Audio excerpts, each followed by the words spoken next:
दोस्तों, गाजियाबाद ज़िले के एक छोटे से गांव में एक औरत जिसकी उम्र 30 साल है, वह इधर उधर घरों से भीख मांगती है और भीख मांगते मांगते घर के एक दरवाजे पर पहुंच जाती है और वहां जाकर घर के अंदर आवाज़ लगाने लगती है। कहती है कि अगर कोई घर के अंदर है तो मुझे कुछ खाने के लिए दे दो।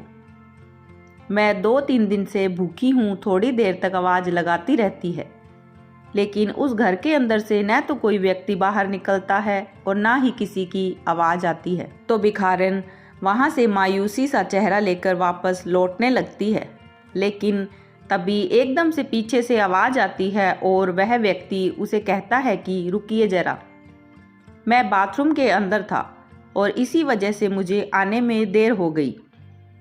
इसके बाद जो भिखारन थी वह वापस घर की तरफ मुँह करती है और उस पर मेन गेट की तरफ जाने लगती है। इतनी ही देर में जो घर के अंदर से व्यक्ति की आवाज़ आ रही थी वह भी गेट के बाहर आ गया था। उस व्यक्ति का नाम धर्मेंद्र था। वह 35 साल का था। वह एकदम से उस भिखारन की तरफ अजीब निगाहों से देखने लगता है। जैसे वह भीख मांगने वाली महिला उस व्यक्ति को देखती है तो दोबारा उसे कहने लगती है कि मैंने कई दिन से कुछ नहीं खाया, मुझे भूख लगी है। लेकिन तभी वो व्यक्ति जिसका नाम धर्मेंद्र होता है उसकी तरफ देखता रहता है। वह कहता है कि मैंने शायद तुम्हें कहीं देखा है। अब इस बात को सुनकर जो भीख मांगने वाली महिला है वह एकदम से हंसने लगती है और कहती है कि साहब, आपने मुझे कहाँ देखा होगा, मैं तो भीख मांगती फिरती हूँ और भीख मांगते हुए ही आपने मुझे कहीं देखा होगा। लेकिन तभी वह व्यक्ति कहता है कि नहीं, शायद मैं तुम्हें अच्छी तरह से जानता हूँ। इस बात को सुनकर भीख मांगने वाली महिला असमंजस में पड़ जाती है और सोचने लगती है कि यह व्यक्ति मुझे कैसे जानता है। तो धर्मेंद्र उससे कहता है कि कहीं तुम माया की दोस्त गायत्री तो नहीं। अब जैसे ही वह नाम सुनती है तो एकदम से हैरान और आश्चर्यचकित हो जाती है और कहती है कि हाँ, मेरा नाम गायत्री है। आप माया को कैसे जानते हो? तो वह व्यक्ति बताता है कि माया से मेरी शादी हुई थी। अब वो भिखारन थी, वह कहने लगती है कि माया का पति तो काफ़ी दुबला पतला था, लेकिन आप तो बहुत ज़्यादा तंदुरुस्त दिखाई दे रहे हैं।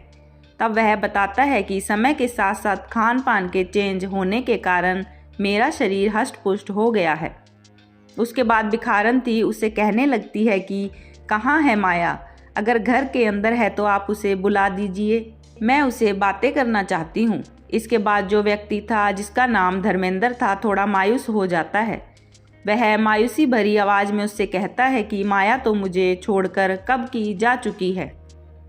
अब उसके पूछने के बाद वह भिखारिन उससे पूछने लगती है कि आखिर ऐसा क्या हुआ, वो तुम्हें छोड़कर चली गई? वह कहता है कि वह किसी और लड़के से प्यार करती थी तो उसी के साथ भाग गई और मेरा छोटा भाई घर के अंदर अकेले रहा करता है। दरअसल दोस्तों, जो व्यक्ति था धर्मेंद्र, वह अपने छोटे भाई नरेंद्र के साथ रहता था। उसके माता पिता की मौत पहले ही हो चुकी थी, लेकिन जिस महिला से उसकी शादी हुई उसका नाम माया, वह भी उसे छोड़कर किसी लड़के के साथ भाग जाती है। अब दोनों भाई घर के अंदर अकेले रहा करते हैं और यह महिला जिसका नाम गायत्री जब कभी पत्नी को लेने के लिए उसके मायके जाया करता था तो वहां पर उसकी सहेलियों में से यह एक वहां रहती थी और धर्मेंद्र के साथ मजाक किया करती थी। इसी वजह से धर्मेंद्र उसको देखते ही पहचान लेता है और इन दोनों की बातें होने लगती है। गायत्री को बहुत ही दुख लगता है और मायूस होती है। तभी धर्मेंद्र कहता है कि छोड़ो गायत्री, इन बातों को सोच सोच कर परेशान क्यों होना, लेकिन तुम बताओ, मैंने तो सुना था कि तुम्हारी शादी हो गई है, अब तुम इस तरह से भीख मांग रही हो। तब गायत्री फूट फूट कर रोने लगती है और रोते हुए अपनी सारी कहानी बताती है। वह कहती है कि हाँ, मेरी शादी हो गई थी, लेकिन शादी के बाद जो मेरा पति था मुझे बहुत परेशान करता था, पीटता था और उसके बाद मैं रूठ के मायके चली गई और मायके में जाने के बाद मेरे पति ने मुझे तलाक दे दिया।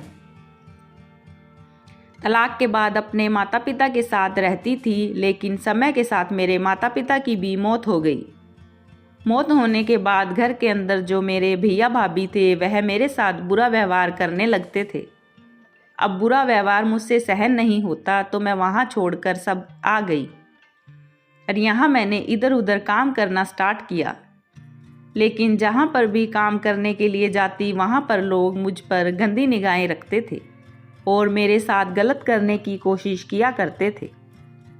मैंने कंपनियों में काम देखा, लेकिन वहाँ पर भी लोग मेरा फ़ायदा उठाना चाहते थे। इसी वजह से मजबूरी में मुझे भीख मांगनी पड़ती है। मैं भीख मांगकर अपना गुजारा किया करती हूँ। मैंने किराए का कमरा ले रखा है, जिस कमरे में रहकर अपना समय व्यतीत करती हूँ। यह है गायत्री की कहानी सुनकर धर्मेंद्र बहुत दुख होता है और आंखों से आंसू निकलने लगते हैं। वह भी फूट फूट कर रोने लगता है। थोड़ी देर बाद अब दोनों शांत होते हैं। गायत्री से कहता है कि गायत्री, अगर तुम बुरा ना मानो, मैं तुमसे कुछ कहना चाहता हूँ। धर्मेंद्र से कहती है कि हाँ बताओ, क्या कहना चाहते हो। धर्मेंद्र कहता है, देखो तुम भीख मांगा करती हो और मुझे यह सब कुछ अच्छा नहीं लगता। मैं चाहता हूँ कि तुम आज से बिल्कुल भीख मत मांगो।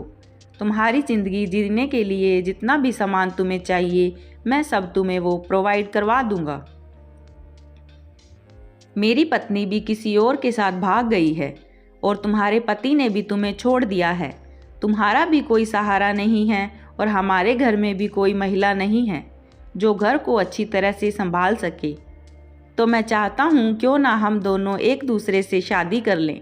अब इस बात को सुनकर गायत्री थोड़ी देर तक सोच विचार करती है। सोच विचार करने के बाद कहती है कि धर्मेंद्र, अगर तुम्हारी पत्नी वापस आ गई तो फिर तुम मुझे भगा दोगे और मैं नहीं चाहती कि मुझे दोबारा से वह सब कुछ झेलना पड़े जो मैंने कभी झेला था। मैं जिस तरह से ज़िंदगी जी रही हूँ वही सही है। कम से कम यह तो है कि मुझे बार बार परेशानियों का सामना नहीं करना पड़ेगा। धर्मेंद्र कहता है कि मेरी पत्नी से मेरा तलाक हो गया है, अब मैं उससे अलग रहा करता हूँ। इसी वजह से मैं तुमसे कह रहा हूँ कि हम दोनों एक दूसरे से शादी कर लेते हैं और कभी अगर ज़िंदगी में वापस लौटी तो मैं इस बात का तुम्हें विश्वास दिलाता हूँ कि उससे बिल्कुल भी अपने साथ नहीं रहने दूंगा। इस बात को सुनकर गायत्री थोड़ी देर और विचार करती है और हामी भर देती है। फिर धर्मेंद्र उसे हाथ पकड़कर अंदर ले जाता है और घर के अंदर ले जाने के बाद वह अपने बारे में बताता है। कहता है कि मेरे माता पिता की मौत ही पहले हो चुकी है। वह पूरा घर गायत्री को दिखाता है। गायत्री फिर घर के अंदर जाती है और घर के अंदर से झाड़ू निकालती है और उस घर की साफ सफाई करने लगती है। धर्मेंद्र छत पर चला जाता है और कुछ काम करने के लिए। थोड़ी देर बाद उसका छोटा भाई अभी किसी काम से बाहर गया था। वह एकदम से अंदर आता है। जैसे ही वह घर के अंदर घुसा तो घुसते ही देखा घर के अंदर एक महिला है और वह घर की साफ सफाई कर रही है। तो उसे बड़ी हैरानी होती है। वह उससे कहने लगता है कि अरे भाई, कौन हो तुम? कहीं चोरी करने के लिए हमारे घर में तो नहीं आई? ऐसा कहकर उस पर चिल्लाने लगता है।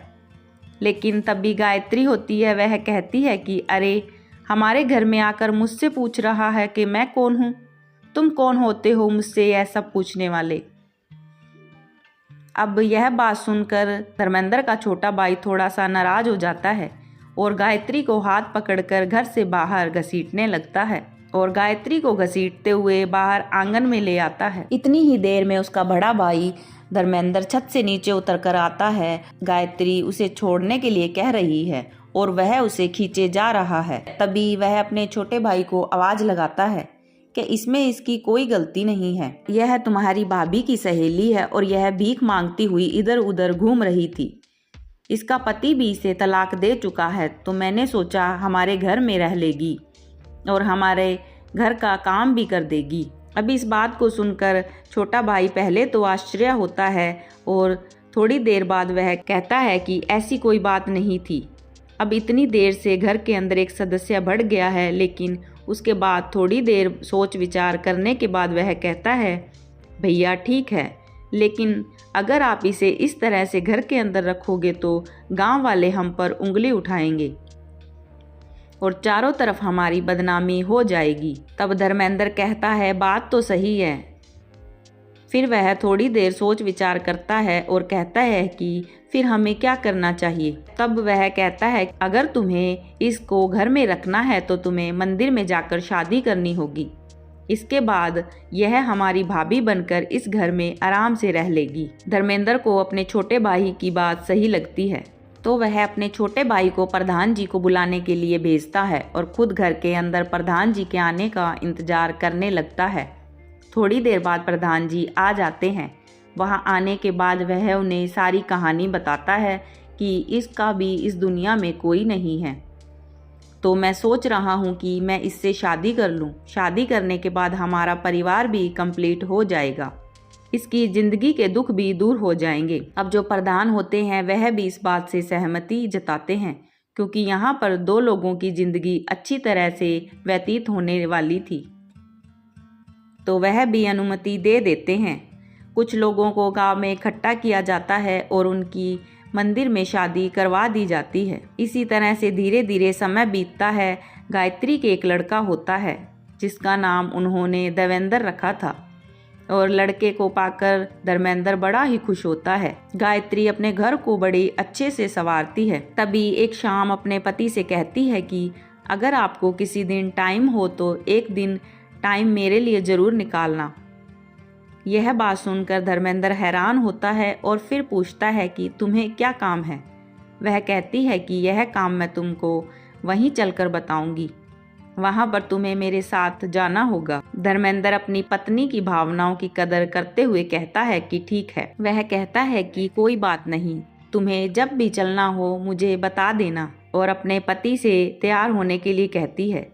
धर्मेंद्र उसके कहे अनुसार तैयार हो जाता है और दोनों पति पत्नी अपने छोटे से बच्चे को लेकर कहीं के लिए निकलने लगते हैं। तब धर्मेंद्र पूछता है कि हम कहाँ जा रहे हैं। धर्मेंद्र पूछने लगता है कि हम लोग कहाँ जा रहे हैं। तब वह बताती है कि मेरे मायके चलना है। उन्होंने, मेरे भैया भाभी ने मुझसे बहुत बुरे बुरे शब्द कहे थे, अब मैं उनका बदला लेना चाहती हूँ। गायत्री के साथ मायके पहुँच जाता है और वहाँ पर दरवाजे पर खड़ी होकर वह अपने भैया भाभी को बुलाने लगती है और जोर जोर से आवाज़ लगाती है। यह सब सुनकर आस पड़ोस वाले देखने लगते हैं और वह अपने भैया भाभी को कहती है कि तुम्हें कभी भी किसी चीज़ की ज़रूरत हो तो तुम मेरे पास आ जाना। यह बातें वह इसलिए कहती है क्योंकि वह अपने छोटे मोटे खाने पीने के सामान लेकर गायत्री को बहुत ज़्यादा ताने मारते थे, जिसकी वजह से उसका जीना हराम कर रखा था। वह अपने भैया भाभी को सुनाती है और उनके चेहरे नीचे हो जाते हैं, क्योंकि उन्होंने गायत्री को बहुत ही परेशान किया था। ऐसा कहकर पड़ोस के कुछ व्यक्ति उसको कहते हैं कि बेटा तू हमारे घर आ जा। तब वह वहां जाने से मना कर देती है। वह कहती है कि कोई बात नहीं, जब मेरे अपनों ने ही मुझे नहीं अपनाया तो मैं आपके यहाँ आकर भला क्या करूँगी। ऐसा कहकर गायत्री ने अपने भैया भाभी को शर्मिंदा कर दिया था। फिर वह अपने घर वापस निकल जाती है और घर आकर वह हंसी खुशी अपने घर रहने लगते हैं, और वह छोटे भाई का भी माँ की तरह ख्याल रखती है और घर को अच्छी तरह से संचालित करती है। दोस्तों, यह कहानी थी एक लड़की की जिसके पति ने उसे छोड़ दिया था और उसके बाद उसे भीख मांगनी पड़ जाती है। दोस्तों, वीडियो अच्छा लगा हो तो वीडियो को लाइक करें, कमेंट करें और हमारे चैनल को सब्सक्राइब जरूर करें। धन्यवाद।